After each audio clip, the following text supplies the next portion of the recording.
Good evening. Welcome to South Asia Newsline. I'm Yeshi Chansom. Here are the top stories we are tracking for you on Thursday, the 1st of October. India says COVID-19 curbs graded restart for school cinemas from October 15. Pakistan Parliament turned into puppet and rubber stamp, says former Premier Nawaz Sharif. An Afghan leader Abdullah expects little change in Washington peace policy after election. And now for all the details. As part of its fifth tranche of guidelines to revive business and other activities, Indian government issued new guidelines for reopening of more activities including cinemas, schools of the COVID-19 lockdown. India's coronavirus case tally increased by 86,821 in the last 24 hours to 6.31 million by Thursday morning. India's Interior Ministry on Wednesday issued new guidelines for reopening of more activities of the COVID-19 lockdown in areas outside the containment zones. Unlock 5 guidelines come into force from Thursday and will continue till October 31. According to the guidelines, cinemas, theatres, multiplexes will be permitted to open with up to 50% of their seating capacity, and states can allow gathering of more than 100 people but with conditions. Schools and colleges may also reopen in Unlock 5, but it has been left on the state governments to decide. Restrictions on international travel, except those permitted by the centre, will continue. While theatre and multiplex owners across the country welcome government's move, some are waiting for state government's guidelines. 7 महीने बाद government ने guideline दी है, उसके बाद state government देगी. State government क्या guideline देती है उस हिसाब से हम खोलने के लिए तैयार हैं और 7 महीने से कर्मचारियों को सैलरी दे रहे हैं.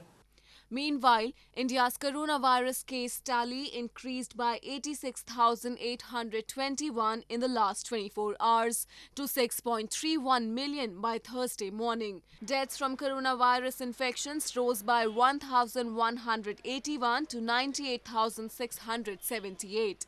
The number of recoveries surged to over 5.1 million, pushing the recovery rate to 83.33%. Authorities imposed emergency laws on Thursday in an Indian village, barring gatherings of more than 5 people after protests erupted over 19-year-old girl's gang rape who belonged to the lowest rung of the country's caste system. The victim, who was allegedly attacked and raped by 4 men on September 14, died from her injuries on Tuesday. Authorities in Hathras in India's northern Uttar Pradesh state imposed prohibitory orders on Thursday to maintain law and order amid widespread protests over the gang rape of a 19-year-old girl in the district who succumbed to her injuries on Tuesday. The authorities have also ordered to seal the borders of Hathras district. धारा 144 लगी हुई है और 5 से अधिक व्यक्तियों को इकट्ठा होने की हम अनुमति नहीं दे रहे हैं. Meanwhile, various organizations and political parties also joined the protests across the country, demanding justice for the victim who belonged to Dalit community, the lowest rung of the country's caste system, while her 4 attackers who are now in jail are from a higher caste. Family of the victim alleges her body was even cremated by police forcibly on Tuesday night and they were not allowed to take her home prior to the cremation.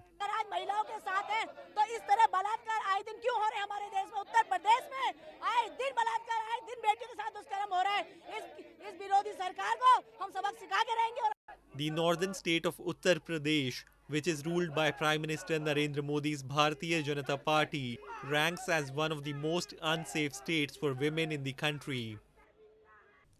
In news from Pakistan, Pakistan's former Prime Minister Nawaz Sharif has said somebody else is running Pakistan's parliament and not the elected members. Sharif's remark echoed a sentiment expressed earlier by his daughter Maryam Nawaz, who had said that political decisions should be made in the parliament, not at the general headquarters. Pakistan's former Prime Minister Nawaz Sharif has said the country's parliament had been turned into a rubber stamp as he had been told that somebody else is running it instead of the elected members. The PMLN party leader made the remark on Wednesday while virtually addressing a meeting of the party's Central Executive Committee from London, where he is staying since late last year for medical treatment. He echoed a sentiment expressed earlier by his daughter and PMLN Vice President Maryam Nawaz, who had said that political decisions should be made in the parliament, not at the general headquarters. Wednesday's meeting was called to discuss the situation arising out of the arrest of the party president Nawaz Sharif and future course of action in view of the move. Pakistan's top anti-graft body, the National Accountability Bureau or NAB, arrested Nawaz Sharif on Monday after Lahore High Court refused to extend his bail in a money laundering and assets beyond means case. He is in NAB custody for 2 weeks now. Nawaz Sharif is himself a convict in an Evanfield case but was granted bail in 2019 due to his deteriorating health condition. Despite repeated calls from court, he has not yet returned or appeared before any Pakistani court. Moving on, the minority Hindu community in Pakistan has lamented inaction by authorities even more than a month after a pre-partition temple was demolished by a builder mafia in Karachi. Pakistan has long been condemned internationally for discriminating against its religious minorities, which is manifested in various forms. The minority Hindu community in Pakistan has lamented inaction by authorities even more than a month after a pre-partition temple was demolished by a builder in Karachi's Layari area. The temple, where reportedly a residential complex is to be built, was razed down and reduced to a pile of bricks, exploiting the situation of COVID-19 lockdown, despite assurances that the temple will not be harmed.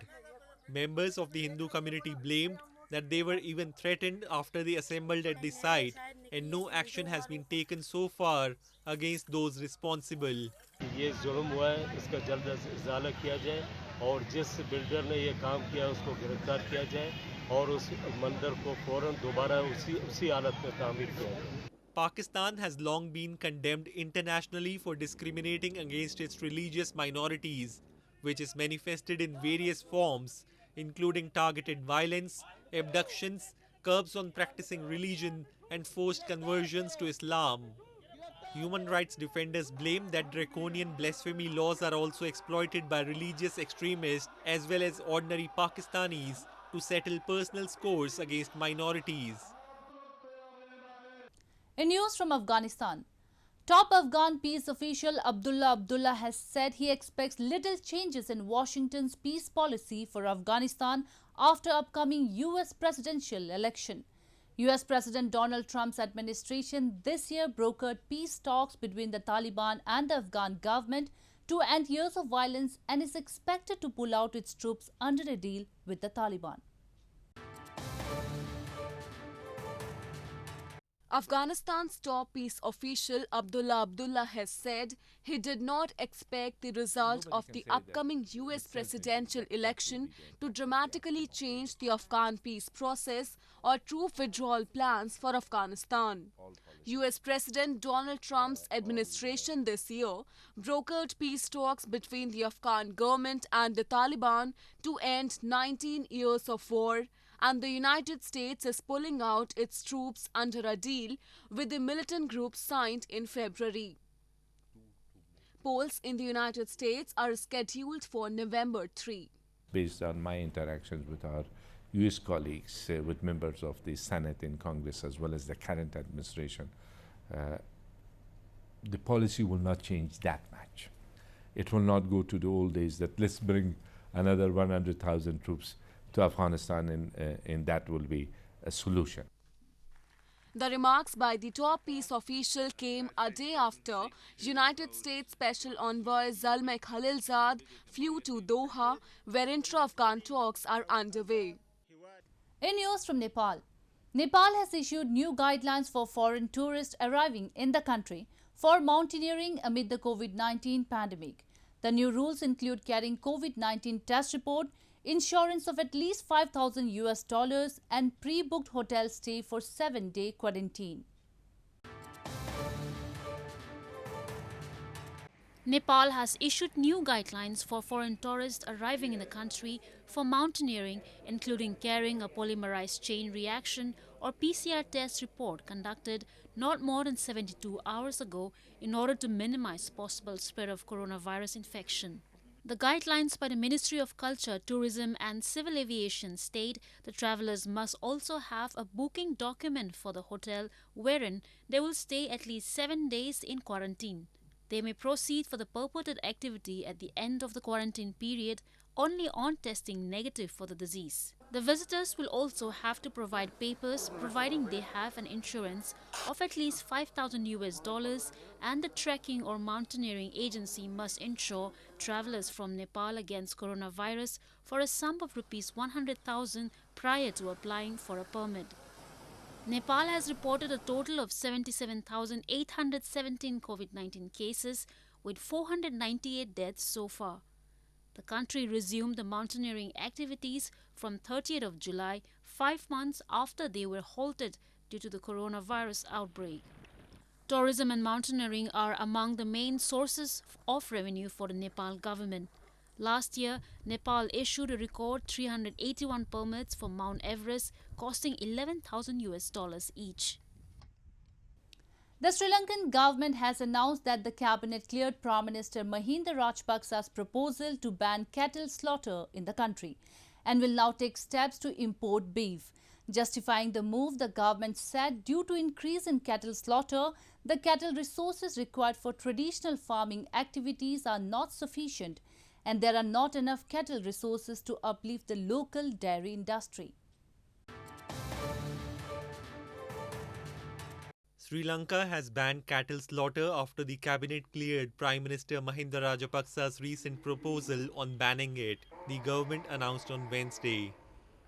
It is now looking at ways to start importing beef for those who consume the meat and also planning to provide it at a concessional rate.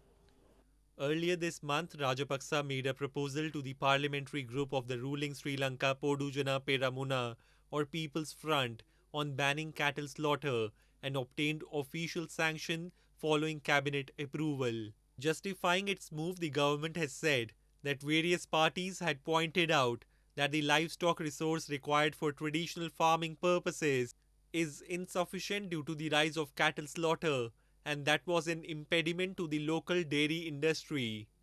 Sri Lanka is a Buddhist majority country and most people do not consume beef as they consider cows sacred. However, minority Muslims who make up about 10%, Christians and a section of Hindus consume beef. Well, that's all we have for you from South Asia this evening. Before we conclude the top stories once again. India says COVID-19 curbs graded restart for school cinemas from October 15. Pakistan Parliament turned into puppet and rubber stamp, says former Premier Nawaz Sharif. And Afghan leader Abdullah expects little change in Washington peace policy after election. Now our viewers can watch the show on SouthAsiaNewsline.com. You can also visit us on Facebook.com/AsAsiaNewsline and follow us on Twitter @AsAsiaNewsline. That's all in tonight's edition. We'll see you same time tomorrow. Good night.